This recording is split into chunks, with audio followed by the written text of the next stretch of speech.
So in my previous video,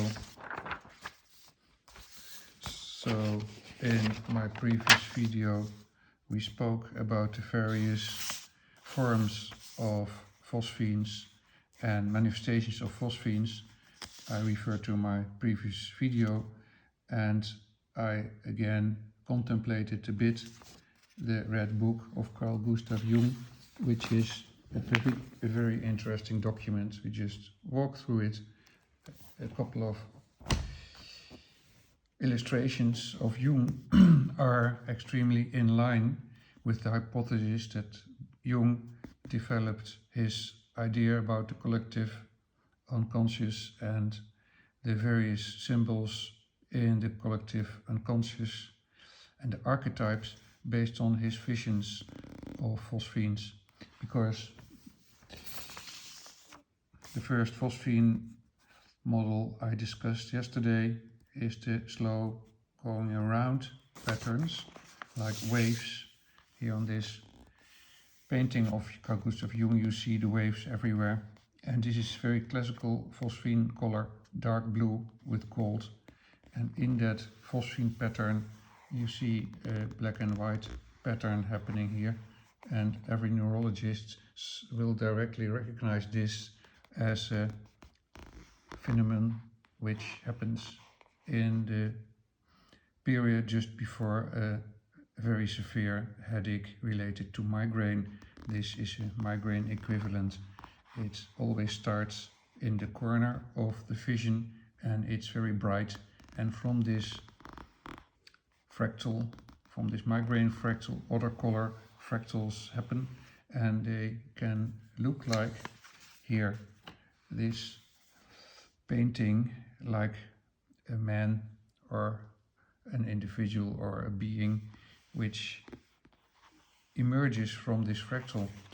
So these elements, the migraine equivalent and the slow moving background phosphenes, are recognizable.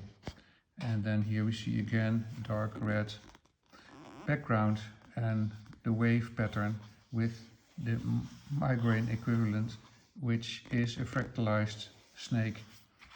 So many of the paintings of Carl Gustav Jung in his Red Book, if you read them new, you will see, for instance, in this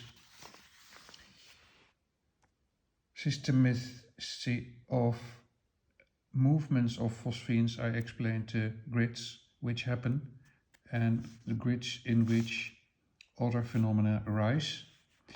And here you see a grid clearly with the parallel lines, as I explained yesterday, as well as with the radiant lines. You see here the radiant lines and the light in the corner of the lines in the center, and you see the grids becoming more with extreme colors or black and whites. And in this figure, which is a kind of three-dimensional grid comparable to what I discussed yesterday, you see a strange figure which manifests itself. So very interesting. If we look into the Red Book of Carl Gustav Jung, we recognize more and more phosphene elements. Here you see again migraine elements, just as the snakes. And this little eye, this is exactly what you see, and I know that a bit because I have also migraine, so I recognize these phenomena. And then, as I discussed yesterday, the fractals and the phosphenes, they morph into patterns, movement patterns, which are circular or which are vortexes. Now here this mandala of Jung, you see how it all goes into the light with black and white, classic for phosphenes, and then in the dark blue background where gold happens. This, you have to see this as a dynamic element, as just a static picture of dynamic element, because this moves and morphs into the gold and the light, and then the dark comes again, and probably this is a phosphene which either expands from the middle or concentrates to the middle like a tunnel where you see all the fractals in the middle.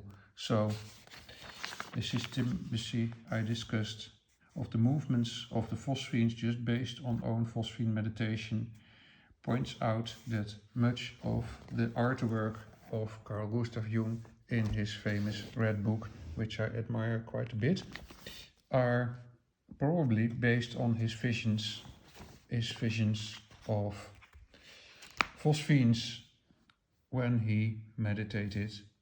And it was known that he meditated quite a bit, and it is also known that many people have no clue how to understand these beautiful drawings of the great psychoanalyst Professor Dr. Carl Gustav Jung.